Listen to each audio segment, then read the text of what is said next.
नहीं आपने मारा कैसे मेरे को? आप टिकट मांग सकते थे, आपका काम है टिकट मांगने का। लैंग्वेज में मत आइए सर, इट इज इंडिया, आप इंडियन हो सर। கர்நாடகா மாநிலம் பெங்களூருவில் நடந்த ஒரு அதிர்ச்சியூட்டும் சம்பவம் வெளிச்சத்திற்கு வந்துள்ளது.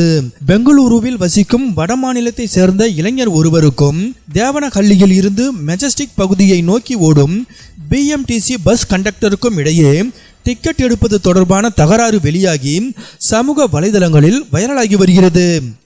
கன்னடம் பேச தெரியாத அந்த வடக்கு இளைஞர் பஸ் ஏறியுள்ளார். அவர் கண்டக்டர் தனக்கு அருகே வந்து டிக்கெட் வழங்கும் வரை டிக்கெட் எடுக்காமல் காத்திருந்ததாக கூறப்படுகிறது. ஆனால் கண்டக்டர் அந்த இளைஞரை அணுகி வரவில்லை என கூறப்படுகிறது. அப்போது திடீரென பஸ்ஸில் ஏறிய செக்கிங் ஸ்குவாட் டிக்கெட் எடுக்காமல் பயணித்த வடக்கு இளைஞருக்கு 420 ரூபாய் ஃபைன் போட்டுள்ளனர்.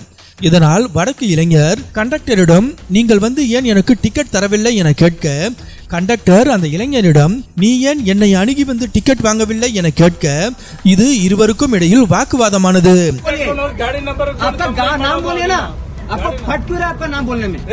आपका नाम बोलिए ना, आप गाली क्यों दे रहे हैं? गाली किस लिए दे रहे हैं? आप गाली किस लिए दे रहे हैं? नाम बोलिए sir. I am an Indian, I am an Indian. आप भी इंडियन है तो इंडियन की तरह बात करिए। इंडियन इंडियन भाई भाई होता है, भाई को भी भाई पे हाथ नहीं उठाता है। आप किस लिए मेरे पे हाथ उठाए? आप किस लिए मेरे पे हाथ उठाए? आप हाथ किसने उठाया मेरे पे? क्या हुआ? गुस्सा आपको आता है क्या? मैं इंडियन हूँ, आई एम एन इंडियन।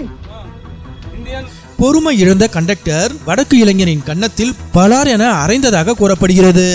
அந்த இளைஞர் தான் அடிக்கடி பஸ்ஸில் பயணிப்பவர் அல்ல என்றும் டிக்கெட் வாங்க கண்டக்டரை முன்கூட்டியே அணுக வேண்டும் என்பது தனக்கு தெரியாது என்றும் கூறுகிறார். தற்போது இந்த சம்பவம் இணையத்தில் வைரலாகியுள்ளது. என்ன இருந்தாலும் கண்டக்டர் இளைஞரை அறைந்தது தவறு என பலரும் விமர்சித்து வருகின்றனர்.